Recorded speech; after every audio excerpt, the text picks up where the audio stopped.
Buckle up, because British politics is in uproar after shocking reports emerge that billionaire Elon Musk is considering donating to Nigel Farage's Reform UK party.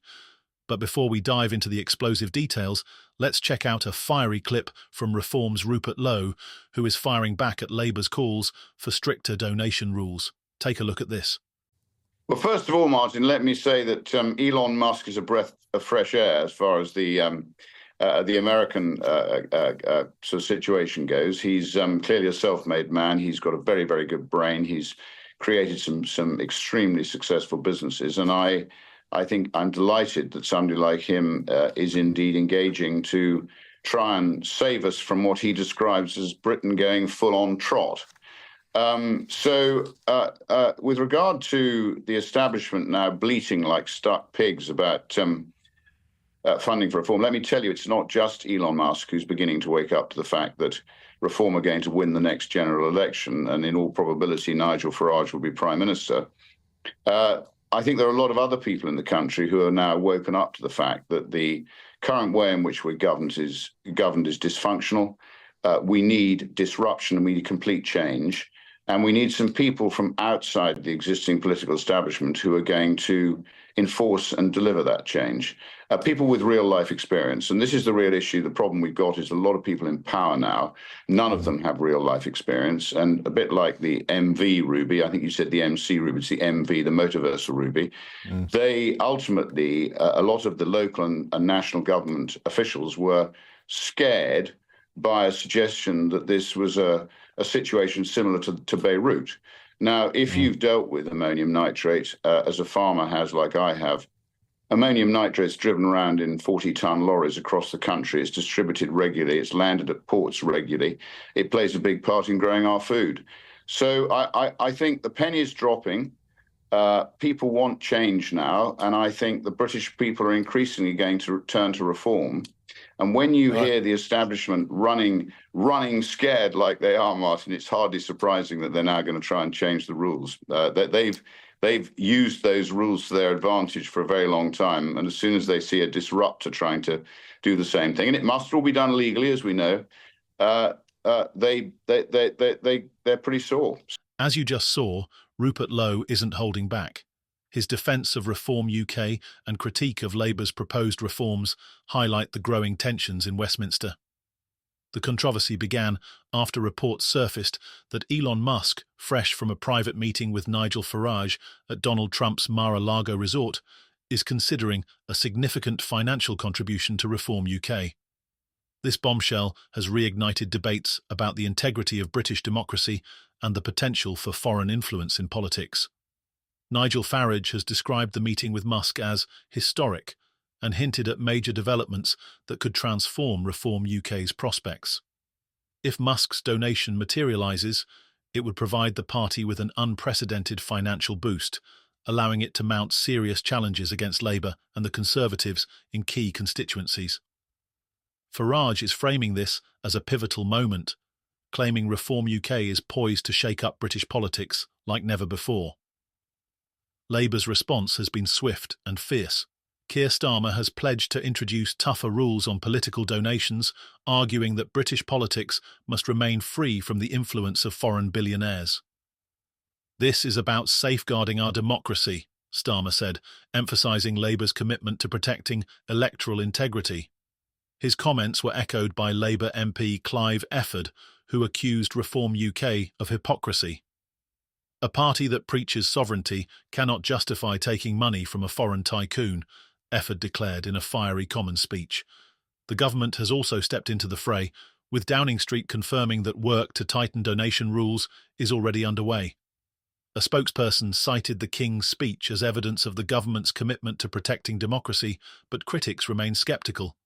Many argue that existing loopholes have allowed foreign influence to creep into British politics and that stronger measures are urgently needed. Nigel Farage, however, is refusing to back down. He has dismissed the criticism as an attempt by the establishment to stifle Reform UK's rise. "They're scared because we're challenging their grip on power," Farage said at a recent rally. His allies have been equally vocal, with Rupert Lowe accusing Labour of using donation reforms as a smokescreen to suppress political competition.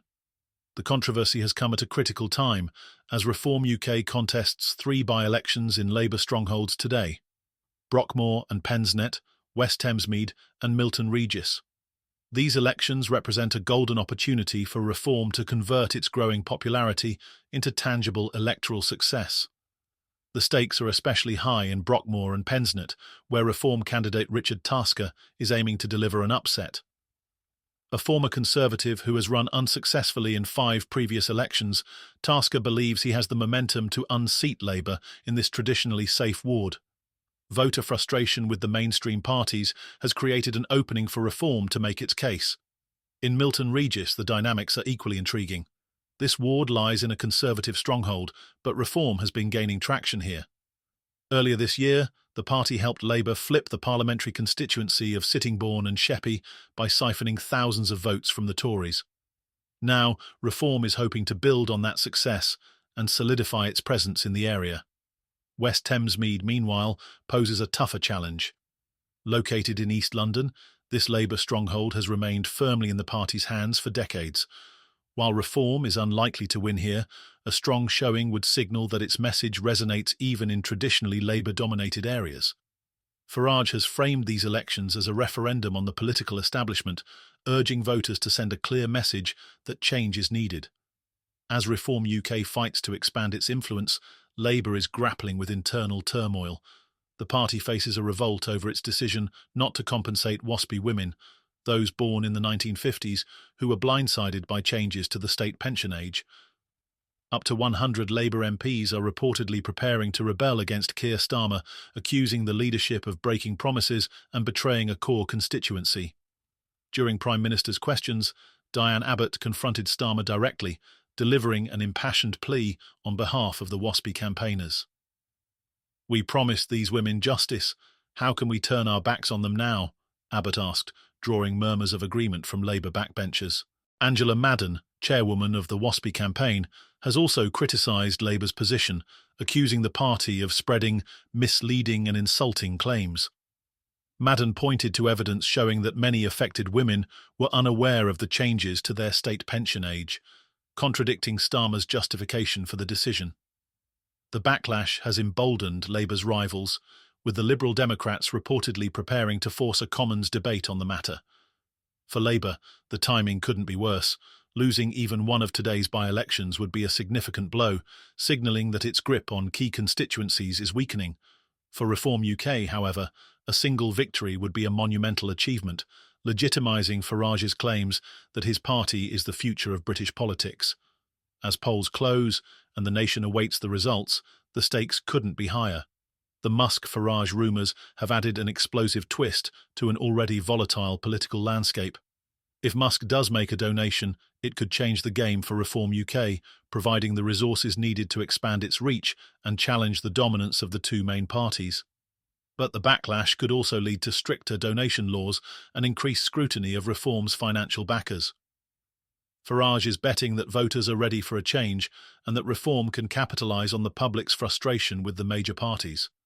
Starmer, meanwhile, is gambling that his pledge to tighten donation rules will resonate with voters concerned about foreign influence. As the results start to come in, one thing is clear: the fallout from today's elections and the Musk-Farage controversy will be felt for years to come. Will Reform UK deliver an electoral upset? Can Labour withstand the internal rebellion brewing in its ranks? And how will the government respond to mounting calls for stricter donation laws? Stay tuned, because this story is far from over. What happens next could reshape the future of British politics as we know it.